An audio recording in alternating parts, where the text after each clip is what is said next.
दोस्तों नमस्कार, स्वागत है आपका आज की दूसरी क्लास में। आज हम टैली की दूसरी क्लास में समझेंगे अकाउंटिंग के नियम क्या होते हैं। आज की क्लास में ये हम चीज़ को प्रॉपर डिटेल से समझेंगे कि टैली में जो हम काम करते हैं उस काम को कैसे करेंगे, उसके कुछ रूल्स हैं, कुछ रेगुलेशन है, कुछ नियम हैं जिनके बारे में हम आज समझने जा रहे हैं। तो चलिए शुरू करते हैं बिना टाइम वेस्ट किए। अकाउंटिंग के नियम क्या होते हैं और हम अकाउंटिंग काम कैसे करेंगे। तो देखिए अकाउंटिंग के नियम में पहला नियम अच्छे से समझिएगा। पहला नियम क्या कह रहा है, जो आता है उसे डेबिट करें। ठीक है, जो आता है उसे डेबिट करें और जो जाता है उसे क्रेडिट करें। इस पॉइंट को अच्छे से समझिएगा। नियम क्या कह रहा है, जो चीजें बिजनेस में आती हैं, जो चीजें हमारे व्यापार में आती हैं उनको हमें डेबिट करना है और जो चीजें हमारे बिजनेस से जाती हैं उनको हमें क्रेडिट करना है। अब इसको थोड़ा और अच्छे से समझने की कोशिश करिए। जैसे मान लीजिए कि हमारा किसी चीज का बिजनेस है, किसी चीज का व्यापार है, या हम किसी कंपनी में काम कर रहे हैं। तो बहुत सिंपल सी बात है कि जब हम किसी कंपनी में काम करेंगे, वहां चीजें बिजनेस में जब भी हम कोई चीज खरीदेंगे तो वो चीज हमारे पास आएंगी बिजनेस में, और जब हम कोई चीज बेचेंगे तो वो चीज हमारे बिजनेस से जाएगी। मतलब बड़ा सिंपल फंडा है, चीज की बात नहीं, कुछ भी हो सकता है। ये फॉर एग्जाम्पल हम बात कर रहे हैं। जैसे मान लीजिए कि आपने ये पेन खरीदा, तो ये चीज आपके बिजनेस में आ रही, पेन आया है आपके बिजनेस में, और इस पेन के बदले कैश नगद आपके बिजनेस से गया है। मतलब जो ट्रांजैक्शन हो रहा है यहाँ पर, इस ट्रांजैक्शन में हमारे बिजनेस पर कोई ना कोई चीज आ भी रही है और कोई ना कोई चीज जा भी रही है। ठीक है, तो मतलब नियम ये कह रहा है कि जो चीज हमारे बिजनेस में आती है, आने वाली चीजों को हमेशा हमें डेबिट करना होता है। मतलब आपको पहले में इस तरीके से कुछ फील्ड मिलेंगे, DR/Y या फिर CR/2, है ना। इस तरीके से आपको ये फील्ड मिलेगा और आपको इस फील्ड में रिकॉर्ड करना रहेगा। राइट, इस तरीके से यहां आप ये देख पा रहे हैं। ठीक है, मतलब एक फील्ड मिलेगा डेबिट का और दूसरा फील्ड मिलेगा क्रेडिट का। ठीक है, तो रूल्स के मुताबिक, नियम के मुताबिक जो हमारा पहला नियम कहता है वो ये कह रहा है कि जो चीजें बिजनेस में आ रही हैं, आने वाली चीज को आपको डेबिट में करना है, और जो चीजें बिजनेस से जाती हैं, जाने वाली चीज को आपको क्रेडिट में करना है। हमेशा इस चीज को हमें ध्यान रखना है। चलिए हम इसको उदाहरण के तौर पर समझते हैं।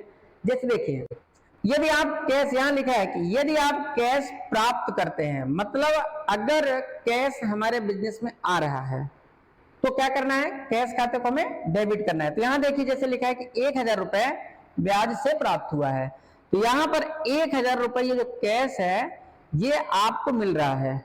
सिंपल फंडा है, 1000 रुपए ब्याज से प्राप्त हुआ है। आपको ध्यान ये देना है कि कैश आपके पास आ रहा है कि जा रहा है। कैश प्राप्त हुआ मतलब कैश आपके बिजनेस में आ रहा है। तो कैश को कहां लिखा है, ये कैश है, ये कहां लिखा गया है, डेबिट वाले फील्ड में। नियम ये कह रहा है ना, जो आता है उसे डेबिट करें। कैश हमारे पास है, कैश को हमने क्या किया, डेबिट किया। वहीं पर यह लिखा है यदि कैश नगद भुगतान करते हैं तो कैश खाते को क्रेडिट करें। मतलब समझ में आई बात। अगर हम कैश दे रहे हैं किसी को, हमारे पास से कैश जा रहा है, तो उसको हमें कहां लिखना है, क्रेडिट वाले फील्ड में लिखना है। समझ गए, आपको उसको क्रेडिट करना है, यानी टू वाले फील्ड में आपको लिखना है। देखिए ये जो यहाँ पर DR CR या Y2 लिखा है, ये दोनों, या तो हम DR CR लिख सकते हैं या फिर इसके जगह पे हम Y2 भी लिख सकते हैं।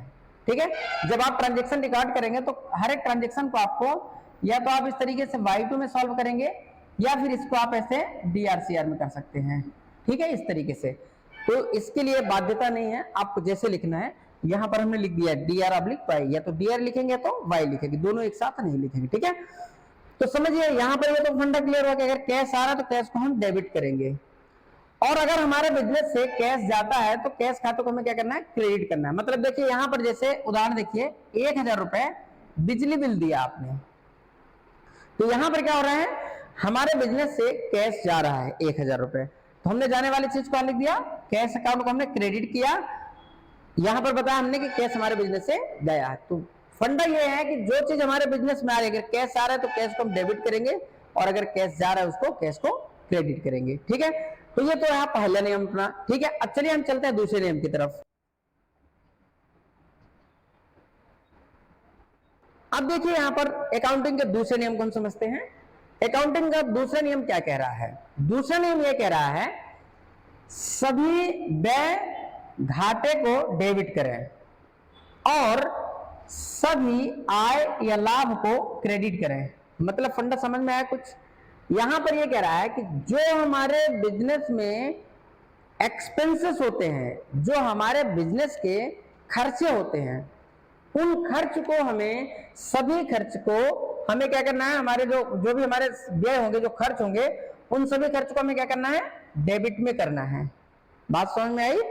और जो हमें जो सोर्सेस से, जिन सोर्सेस से हमें आय होगी या फिर हमें उनसे इनकम होगी, लाभ होगा, उसे हमें कहां करना है, क्रेडिट में करना है। अब इसको समझिए, देखिए उदाहरण एक देखते हैं। यदि आप कोई खर्चा करते हैं, जैसे कि किराया दिया, मजदूरी दिया, कार्यालय खर्च हुआ, वेतन दिया या अन्य कोई भी खर्च हो सकता है, उसको हमें हमेशा डेबिट में लिखना है।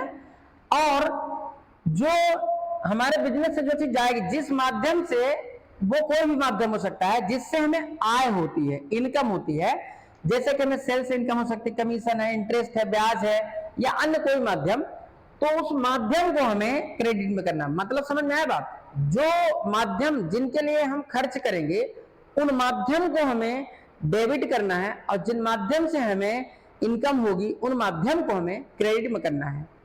समझिए इसको उदाहरण के तौर पर। जैसे देखिए यहां पर 1000 रुपए वेतन दिया। अभी वेतन क्या है? कंपनी का खर्चा है, एक्सपेंसेस है, ठीक है। तो यहां देखिए 1000 रुपए वेतन दिया, ये वेतन जो हमारा एक्सपेंस है, इसको हमने क्या किया है, डेबिट किया है, ठीक है। यहां पर देखेंगे अगर दूसरे वाले में, यहां पर क्या हो रहा है, 1000 रुपए माल नगद बेचा, यहां पर हमें सेल किया हमने और यहां से हमें इनकम हो रही है, तो माध्यम क्या हमारा, सेल। तो देखिए इस माध्यम से, सेल के माध्यम से हमें इनकम हो रही है, हमने सेल माध्यम को क्रेडिट में किया है। मतलब कुछ फंडा समझ में आया? नियम क्या कह रहा है कि जो भी जिस सोर्स से, जिस माध्यम से हमारे पास इनकम हो रही है, उस माध्यम को हमें हमेशा क्रेडिट में करना है, और जिस माध्यम के लिए हमारा एक्सपेंस हो रहा है, जिस सोर्स के लिए हमारा खर्च हो रहा है, उस खर्च को हमें जो है वो डेबिट करना है। ये दूसरा नियम है, ठीक है। मतलब सिंपल फंडा है कि जिस माध्यम के लिए आप पैसे खर्च कर रहे हो, हमेशा उस माध्यम को आपको डेबिट वाले फील्ड में लिखना है, और जिस माध्यम से आपको इनकम हो रही है, उस माध्यम का नाम हमेशा आपको क्रेडिट वाले फील्ड में लिखना है, जैसा कि यहां पर आपको दिख रहा है, ठीक है। तो दोनों चीजें यहां पर क्लियर हो रही है। देखिए यहां पर हमारे पास से जो जा रहा है, हमने कैश को क्रेडिट किया, जो कि आपने पहले नियम में समझा। यहां हमारे पास कैश आ रहा है, इसलिए हमने इसको डेबिट में किया है। तो पहले आपने ये समझा था कि आने वाली चीज कहां लिखेंगे और जाने वाली चीज कहां लिखेंगे। फिर आपने माध्यम समझा कि जो माध्यम होते हैं, माध्यम को उनको कैसे मेंटेन करना है, जिन सोर्सेज से हमारे पास इनकम एक्सपेंस होती है, उनको कहां लिखना है। अब चलिए हम तीसरे नियम एक और समझते हैं, आपके सारे डाउट और अच्छे से क्लियर हो जाएंगे। अब देखिए हम यहां समझते हैं तीसरे नियम को। तीसरा नियम हमारा क्या कह रहा है? अब देखिए यहां पर तीसरा नियम यह कहता है प्राप्तकर्ता को डेबिट करें और देने वाले डेबिटर्स को क्रेडिट करें। मतलब कुछ समझ में आया? इसका मतलब यह हुआ कि जो प्राप्त करता है, बात को अच्छे समझिएगा, जो प्राप्त करता है उसको हमें डेबिट करना है। ये जो प्राप्त करता होता है ना, उसको हम क्रेडिटर्स भी बोलते हैं, ठीक है। क्रेडिटर्स मतलब वो व्यक्ति, फर्म या संस्था जो हमें उधार देता है, वो हमारा क्रेडिटर्स होता है। इसको एक दूसरे शब्द में और जानते हैं, सन्ड्री क्रेडिटर्स।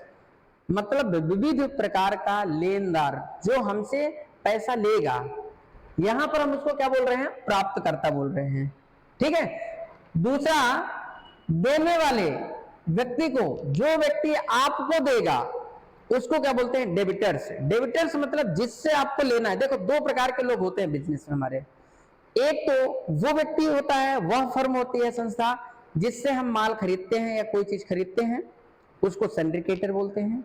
दूसरा, वह व्यक्ति, फर्म या संस्था जिसको हम माल बेचते हैं, वो हमारा सिंडिकेटर्स होता है। मतलब एक लेनदार होता है। लेनदार कौन होता है? जो आपसे कैश लेगा। देनदार कौन होता है? जिसको, जो व्यक्ति हमें पैसा देगा। तो यहाँ दोनों व्यक्तियों को हमें अच्छे से समझना है, यहाँ डाउट आपको नहीं होना चाहिए। अच्छे से इस कॉन्सेप्ट को आपको क्लियर करना है। यहां लिखा है प्राप्तकर्ता डेबिट करें और डेटर्स को, देने वाले व्यक्ति को क्रेडिट करें। मतलब हमेशा आपको इस चीज को ध्यान रखना है कि जो व्यक्ति जिसको आप पैसा दे रहे हो, जो पैसा आपसे ले रहा है, लेने वाले का हमेशा नाम आपको डेबिट करना है। जैसे यहां देखिए उदाहरण के तौर पर यहां इसको समझिए, 1000 रुपए राज ट्रेडर से प्राप्त हुआ है। अब यहां समझिएगा, यहां प्राप्त हुआ आपको, राज ट्रेडर से प्राप्त हुआ है, और यहां देखिए 10,000 रुपए गोपाल ट्रेडर्स को दिया है, यहां आपने पेमेंट किया है उसको, बंदे को, ठीक है।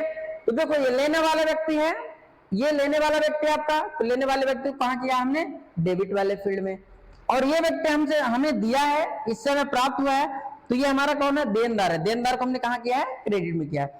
मतलब जब आप व्यक्तियों के नाम से एंट्री करेंगे, किसी व्यक्ति, फर्म या संस्था के नाम से ट्रांजेक्शन होता है, तो अब वहां हमें विशेष ध्यान देना है कि जिन व्यक्तियों से हमें पैसा मिल रहा है उनको हमें क्रेडिट में करना है, उनका नाम हमें CR-2 में लिखना है, और जिन लोगों को हम पेमेंट करेंगे, जिनको हम पैसा देंगे, वो हमारे कौन से होंगे, डेटर्स होंगे, सॉरी क्रेडिटर्स होंगे, जिनको हमें डेबिट वाले फील्ड में लिखना है। कॉन्सेप्ट क्लियर हुआ?